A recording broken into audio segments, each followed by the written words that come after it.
If you haven't had an opportunity to watch the Agent Carter 2 hour special, stop listening now. Major spoilers. Here we go. Okay. Marvel gave us 2 episodes, the pilot episode and episode 2 for Marvel's Agent Carter. The first episode was called "Now Is Not the End" and "Bridge and Tunnel." All right, I love this, man. I can't say it enough. I think it's something that hasn't been done inside of the Marvel Cinematic Universe, on television in a very long time, man. Agents of Shield has always tied in the cinematic universe, but they did it in like a really poor way as the show started to progress from season 1 to season 2. But Agent Carter hits the ground running. Okay, they take the events that happen in Captain America: The First Avenger and they pick up right where it left off. I think it's like 6 months, maybe a year later, but it's a very short amount of time, and it feels like it's a short amount of time. It doesn't feel like Peggy Carter's been gone for that long. It doesn't feel like Peggy Carter's been dead. It doesn't feel like Peggy Carter got old, and you won't laugh at this Peggy Carter. That's all I can say, because I laughed my ass off inside of Captain America: The Winter Soldier when she showed up and they put that old face on her and she was sitting there. "Oh, Steve, I hope that you live your life. I hope that you live."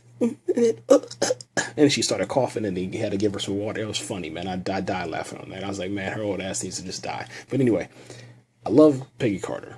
I thought that her character is rich. I think it's funny. I think it's just a beautiful story, man. Now, what I love about this is that she was something inside of Captain America: The Winter Soldier, okay? Like, she had a job, she had a purpose, she had a reason. Once the war ended, like many veterans will know this, there is a sense of, where do I belong? How did I get here? Why don't I matter anymore? And that's what you got there. And most importantly for her, back in the day, the Captain America day, after the war was over with, women, they didn't have a purpose, man. They were back to being women, just not important. And, you should be at home knitting. Hey, why don't you put that down and go back in the kitchen and make me a soup and sandwich? Or hey, why don't you go and do the laundry? That's what it was, man. And all the agents, is crazy because the agents treat her that way. They still treat her that way, which is it's fascinating. There's a little bit of mystery inside of the series. And if you're a fan of Intruders, you'll recognize this guy. So James Frayne, who's playing Let Brannis on Agent Carter, he played Richard Shepard on Intruders. He's playing, I guess, a familiar role, just like he was on Intruders. It's that same mysterious type of role, man, and I think that he's just really great at that. Anyway, he's part of this group called Leviathans, and he has this little mark on his neck. I don't know if that's because he is how do you want to say it? He's like a tool that they're using to grab parts from. Is he just one of their soldiers that this is part of their initiation phase? I don't know. We don't know any of that stuff. But I know that every single person that has something to do with the Leviathan, whether they're for Leviathan or going after it, or they're just part of the mystery, they're mute. They can't talk. They can't speak. The only way they can speak is with that, "Hi, my name is Charlie," the voice box thing, and that was actually pretty creepy. I'm not gonna lie about that. Peggy Carter, man, she has to go and pretty much go behind her agency's back in order to clear the name of Howard Stark, Tony Stark's father, and in doing so, she's going to uncover a mystery, in order to prove that that Stark could never do the things that they say that he's capable of doing.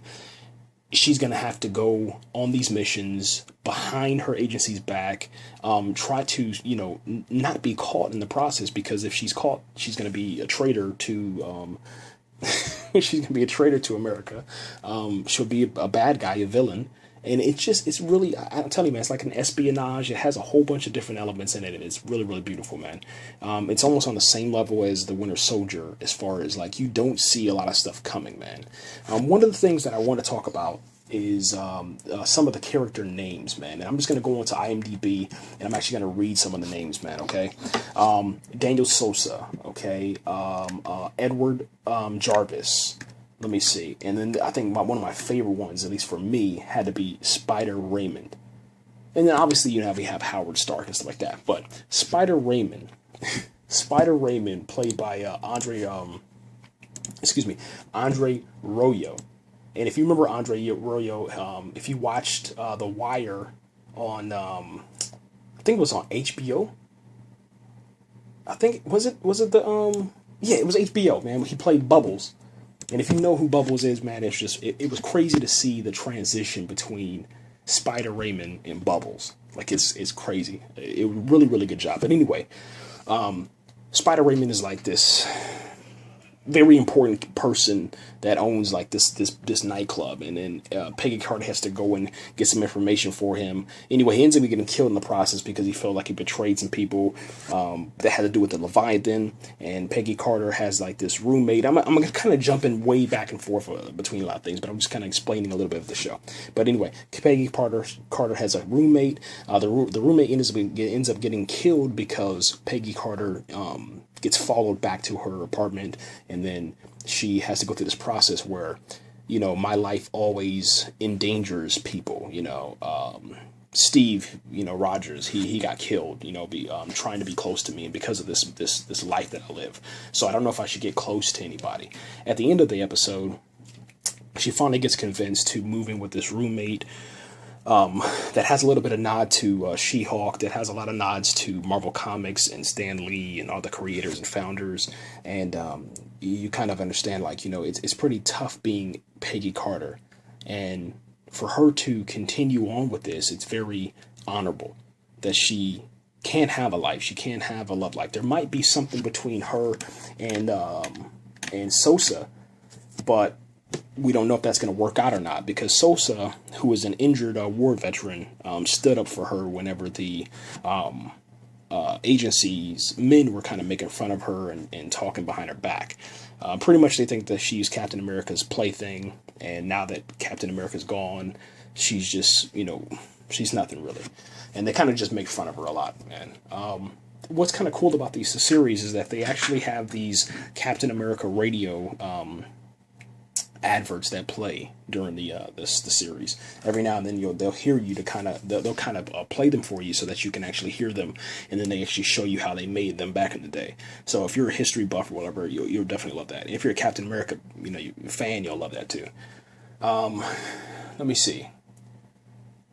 Jarvis, I think, is a character that is really fascinating because he's a butler for Stark, but he's also like this I don't know, secret agent type guy, man. He has like fighting skills, combat skills. He has knowledge. He hasn't really come out of his box yet, but he's a married guy, and when he's not taking care of Tony Stark, he takes care of business at home and takes care of Peggy Carter. Now Carter's going to be living inside of like Tony Stark's mansion, if you will, and that's where her operations will probably go from. The next episode comes out, I believe, tonight or tomorrow, and then I'll have that reviewed also. I didn't really want to go into a whole in-depth review of it because I think it's kind of boring. I don't want to do that for the new year. If you guys want that, request it, but I don't know. I just want to say it was a really great show. I loved it. I give it 10 out of 10 stars, and I can't wait to see what happens next, man. Right here, guys. Thanks again for watching.